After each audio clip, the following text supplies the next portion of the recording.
So honored to be talking to you both, big fans.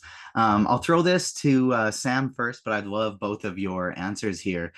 How does your preparation process differ preparing for a role that has already a background? You're not just looking at the script and the storyboards, but you're looking at a book series that has already been created for your character as well. Sam, I know you've already done this with Hunger Games and things like that. So what are the differences in your process?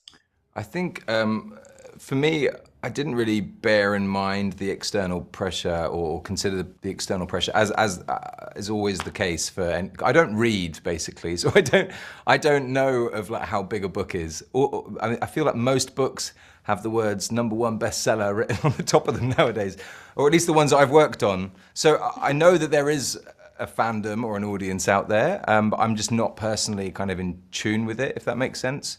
So for me, the preparation for this, was purely the own pressure that I put on myself. And that was obviously trying to, like, depict a rock star successfully, which, is no easy feat for someone who has no musical experience. And I'm a perfectionist, so you can understand that trying to learn guitar and not get it right immediately the first time was quite upsetting for me. So yeah, I think the preparation was very, very different this time around, and thankfully a lot longer than usual because of the lockdowns, which I'm grateful for. I don't know what that was. Okay. That's a weird little laugh. But yeah. Anyway, how about you? What was the question? Sorry, his answer was so long. No worries. How's your process differentiate when you're from a character who's been in a book series to kind of a brand new character who was just created? Yeah, I mean, I read the book, I listened to the audiobook, I read the script, and I found things in all of them that I found to be useful and things I wanted to honor within Daisy, and then on top of that sort of, had my own interpretation of who she was in her, essence. And so yeah, I think it was sort of an amalgamation of all of those things for me.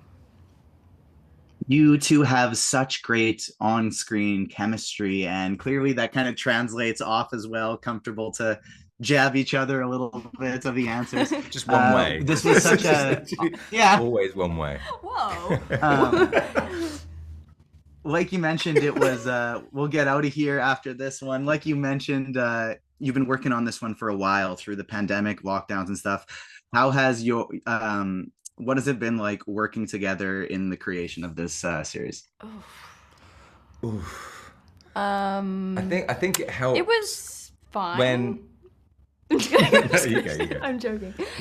No, go. Okay, I was going to say it helps when you get on. I think in everyday life, I guess. And I think that goes for the whole cast. Like, I don't know. I think I wanted to come to work every day. I enjoyed the fact that our characters were so kind of, up and down, and there was always a sort of a journey to go on in that respect. But genuinely, I think the fact that we were all making each other laugh when we weren't filming, and even when we were filming at times, I think it just sort of it gives you something to play I think off. that Sam and I are both similar in that we're not super serious at work, and I think that that's really, and we're also both kind of giggly, and I think that I just start laughing. I think that we just were able to have fun, and I think the whole cast is like that, and we got really lucky. I think it's you can end up in a situation where you're working with people who have very different ways of working to you, and we all kind of we're just having fun every day, and I think that maybe that shows. I think it definitely does. Thank you both so much for your time. Big fans. Have a great rest of the day. Thank you, you too.